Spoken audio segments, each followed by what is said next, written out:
Hi everyone, how you doing?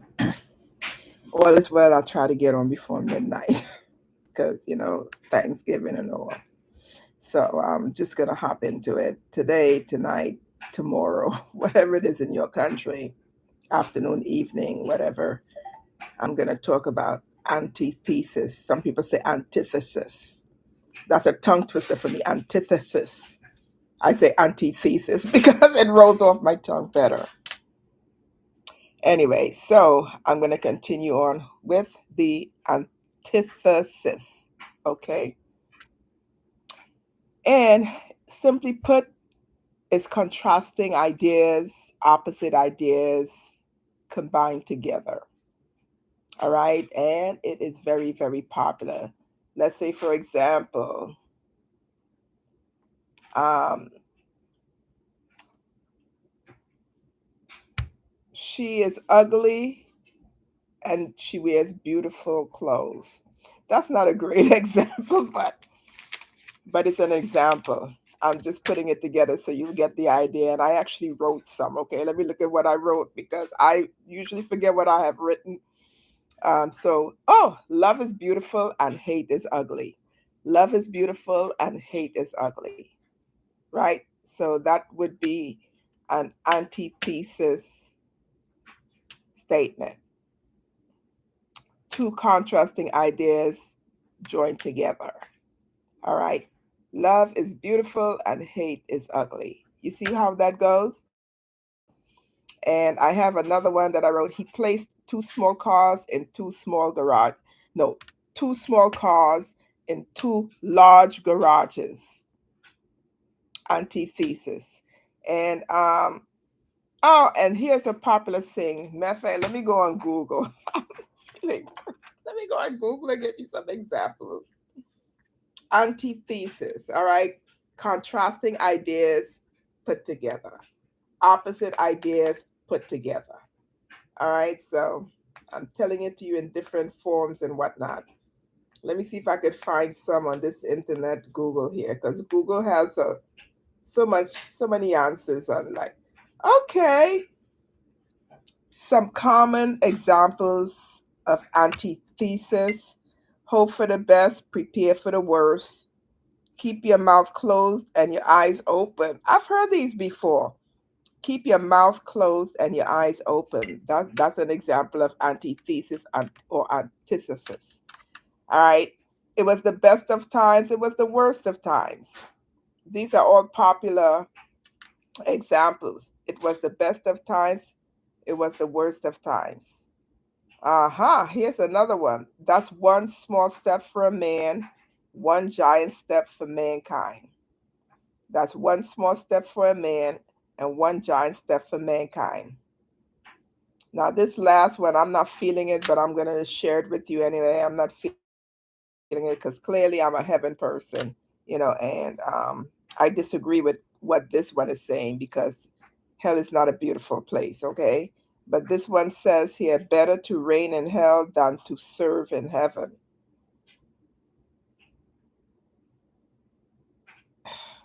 Well, I don't really like that one, but I'm just sharing with you common examples. I actually never heard this one, but hell is no joke. Hell is a real place. It's a place of like permanent pain and suffering. And who wants to do that? Yeah, and by the way, this just reading that led me to a thought, right?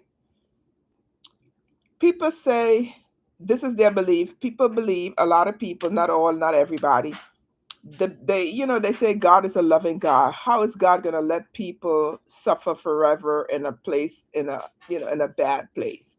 So people's ideas, a lot of folks think this way: a loving God will not let people suffer permanently in some bad place. And they say that so they think therefore that they can just live anyhow and do whatever they want, and because God is a God of love, that means that they won't have to pay the price for the wicked things they've done on this earth. A lot of people, or some people, or whatever, however you want to phrase it, people feel that way. But yeah, God is a God of love, but He's also a God of justice. He's a God of vengeance. He's a God of war. He's a God of, I mean, God has different, item things that describe who He is.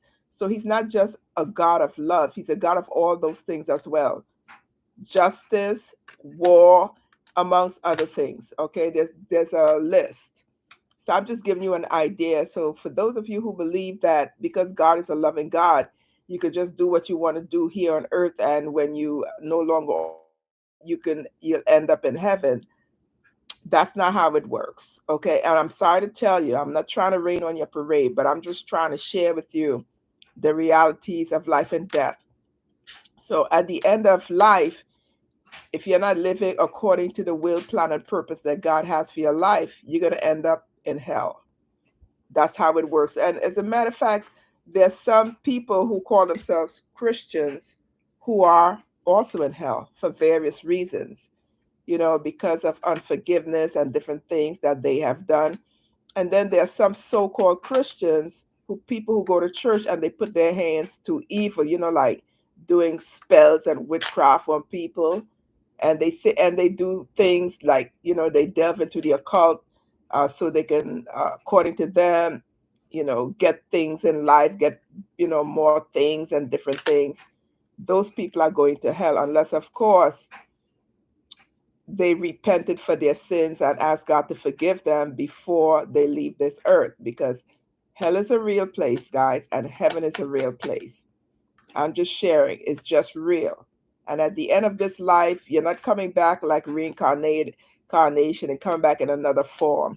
After this life, when your spirit leaves your body and you're dead and you're done, your spirit is either in a good place or in a bad place. That's how it works. So I just wanted to share, because God is real. Jesus Christ is real. He is real.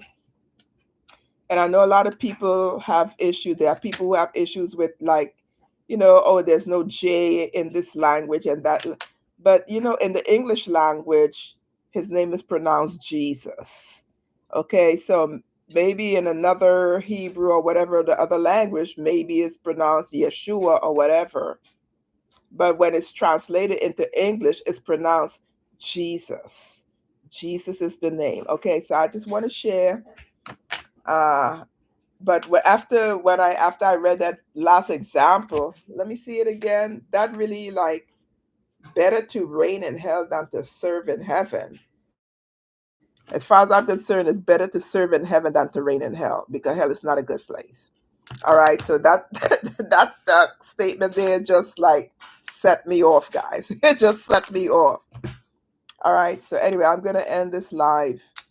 And feel free. Oh, by the way, happy Thanksgiving to all of you. In case I don't pop in tomorrow, I might show up anyway, but just in case I don't show up tomorrow, happy Thanksgiving anyway. All right. And yes, I did mention to you that when I was 16 years old, I literally died. I was in my bedroom and I was so depressed that I died. Okay, guys, because my spirit left my body and it was just floating, floating, floating, floating to the ceiling. And I knew, because I felt like the weight of the whole world was lifted off my shoulder.